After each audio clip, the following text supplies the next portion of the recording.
Hi guys, we are on April 17th of our Bible in a Year challenge. We're here for the reading.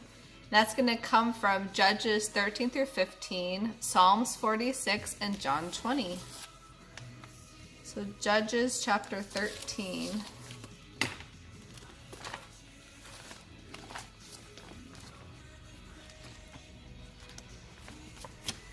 The birth of Samson. Again, the Israelites did what was evil in the Lord's sight, so the Lord handed them over to the Philistines, who kept them in subjection for 40 years. In those days, a man named Manoah from the tribe of Dan lived in the town of Zorah. His wife was unable to become pregnant, and they had no children. The angel of the Lord appeared to Manoah's wife and said, "Even though you have been unable to have children, you will soon become pregnant and give birth to a son. You must not drink wine or any other alcoholic drink or eat any forbidden food. You will become pregnant and give birth to a son, and his hair must never be cut, for he will be dedicated to God as a Nazirite from birth. He will rescue Israel from the Philistines." The woman ran and told her husband, "A man of God appeared to me. He was like one of God's angels, terrifying to look at. I didn't ask where he was from, and he didn't tell me his name, but he told me, 'You'll become pregnant and give birth to a son. You must not drink wine or any other alcoholic drink or eat any forbidden food, for your son will be dedicated to God as a Nazirite from the moment of his birth until the day of his death.' Then Manoah prayed to the Lord. He said, 'Lord, please let the man of God come back to us again and give us more instructions about this son who is to be born.' God answered his prayer, and the angel of God appeared once again to his wife as she was sitting in the field. But her husband Manoah was not with her, so she quickly ran and told her husband, 'The man who appeared to me the other day is here again.' Manoah ran back with his wife and asked, 'Are you the man who talked to my wife the other day?' 'Yes,' he replied, 'I am.' So Manoah asked him, 'When your words come true, what kind of rules should govern the boy's life and work?' The angel of the Lord replied, 'Be sure your wife follows the instructions I gave her. She must not eat grapes or raisins, drink wine or any other alcoholic drink, or eat any forbidden food.' Then Manoah said to the angel of the Lord, 'Please stay here until we can prepare a young goat for you to eat.'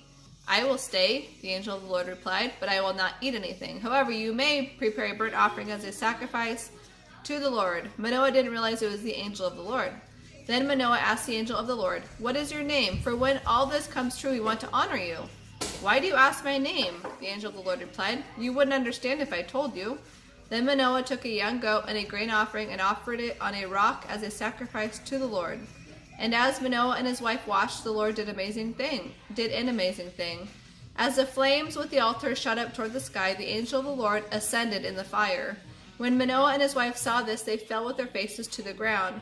The angel did not appear again to Manoah and his wife. Manoah finally realized it was the angel of the Lord, and he said to his wife, 'We will die, for we have seen God.'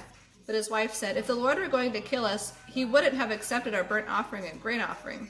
He wouldn't have appeared to us and told us this wonderful thing and done these miracles.' When her son was born, they named him Samson, and the Lord blessed him as he grew up. And in Mahanaim Dan, which is located between the towns of Zorah and Eshtaol, the Spirit of the Lord began to take hold of him." Chapter 14, Samson's Riddle. One day when Samson was in Timnah, he noticed a certain Philistine woman.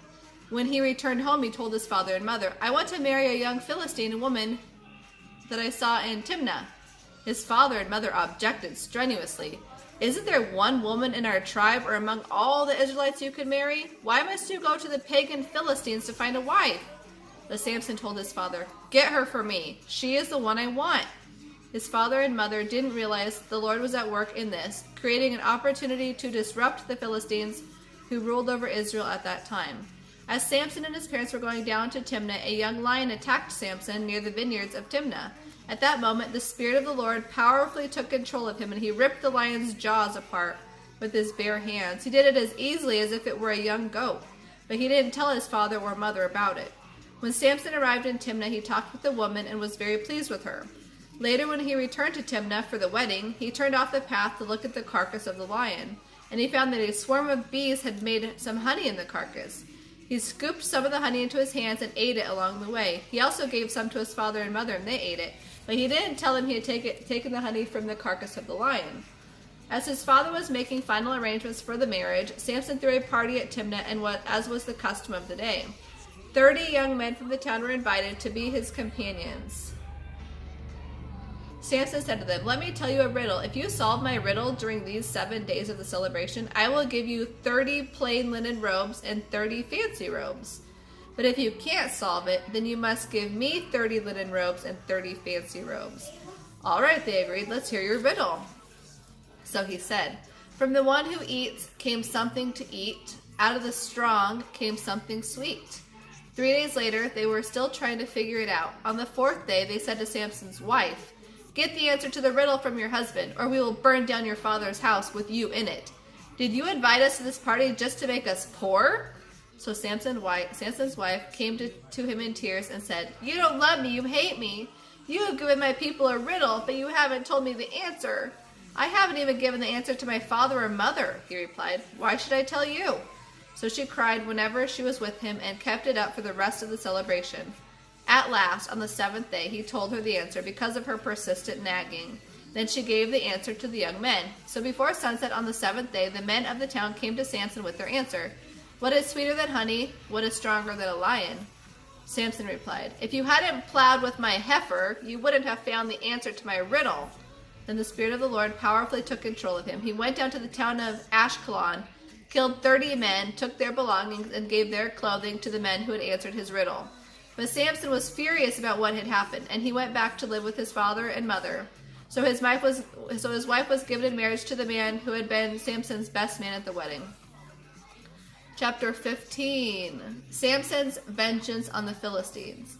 Later on, during the wheat harvest, Samson took a young goat as a present to his wife. He intended to sleep with her, but her father wouldn't let him in. "I really thought you hated her," her father explained, "so I gave her in marriage to your best man. But look, her sister is more beautiful than she is. Marry her instead." Samson said, "This time I cannot be blamed for everything I am going to do to you Philistines." Then he went out and caught 300 foxes. He tied their tails together in pairs, and he fastened a torch to each pair of tails. Then he lit the torches and let the foxes run through the fields of the Philistines. He burned all their grain to the ground, including the grain still in piles and all that had been bundled. He also destroyed their grapevines and olive trees. "Who did this?" the Philistines demanded. "Samson," was the reply, because his father-in-law from Timnah gave Samson's wife to be married to his best man. So the Philistines went and got the woman and her father and burned them to death. "Because you did this," Samson vowed, "I will take my revenge on you, and I won't stop until I'm satisfied." So he attacked the Philistines with great fury and killed many of them. Then he went to live in a cave in the rock of Etam. The Philistines retaliated by setting up camp in Judah and raiding the town of Lehi. The men of Judah asked the Philistines, "Why have you attacked us?" The Philistines replied, "We have come to capture Samson. We have come to pay him back for what he did to us."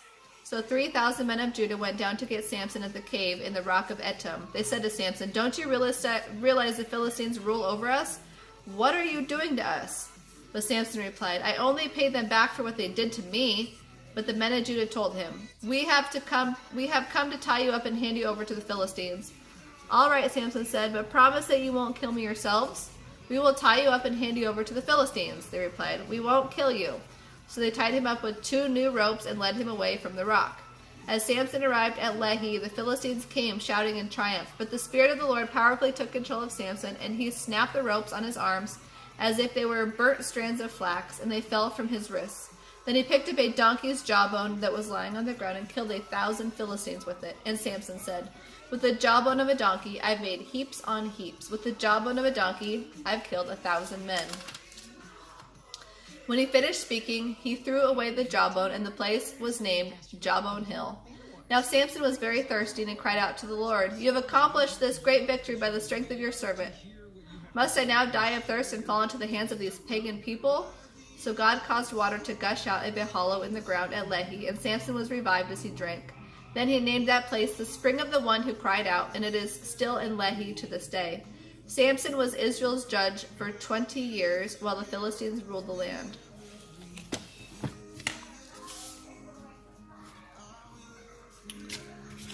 Psalms 46.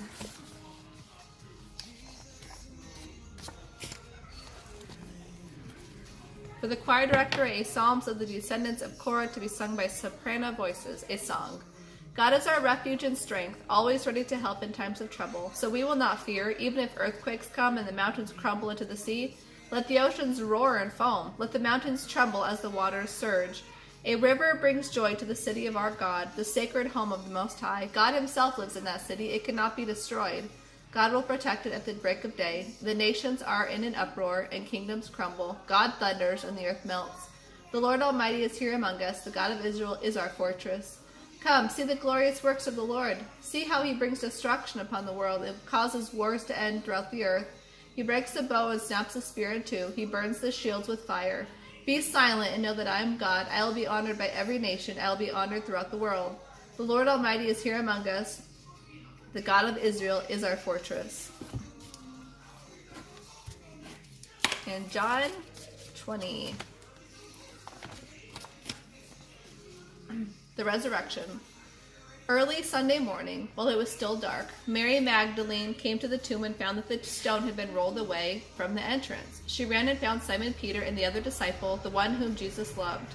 She said, "They have taken the Lord's body out of the tomb, and I don't know where they have put him." Peter and the other disciple ran to the tomb to see. The other disciple outran Peter and got there first. He stooped and looked in and saw the linen cloth lying there, but he didn't go in. And Simon Peter arrived and went inside. He also noticed the linen wrapping lying there, while the cloth that had covered Jesus' head was folded up and lying on the side. Then the other disciple also went in, and he saw and believed. For until then they hadn't realized that the scriptures said he would rise from the dead. Then they went home.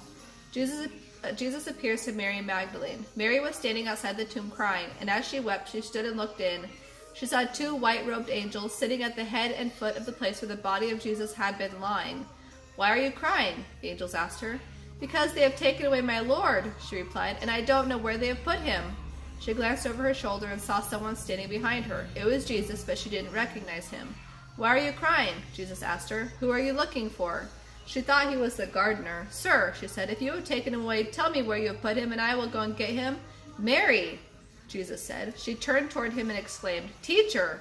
"Don't cling to me," Jesus said, "for I haven't yet ascended to the Father. But go find my brothers and tell them that I am ascending to my Father and your Father, my God and your God." Mary Magdalene found the disciples and told them, "I have seen the Lord." Then she gave them this message. Jesus appears to his disciples. That evening, on the first day of the week, the disciples were meeting behind locked doors because they were afraid of the Jewish leaders. Suddenly, Jesus was standing there among them. "Peace be with you," he said. As he spoke, he held out his hands for them to see, and he showed them his side. They were filled with joy when they saw their Lord. He spoke to them again and said, "Peace be with you. As the Father has sent me, so I send you." Then he breathed on them and said to them, "Receive the Holy Spirit. If you forgive anyone's sins, they are forgiven. If you refuse to forgive them, they are unforgiven." Jesus appears to Thomas.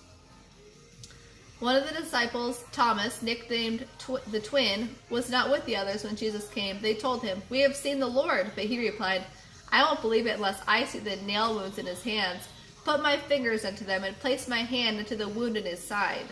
8 days later, the disciples were together again, and this time Thomas was with them. The doors were locked, but suddenly, as before, Jesus was standing among them. He said, "Peace be with you." Then he said to Thomas, "Put your finger here and see my hands. Put your hand into the wound in my side. Don't be faithless any longer. Believe."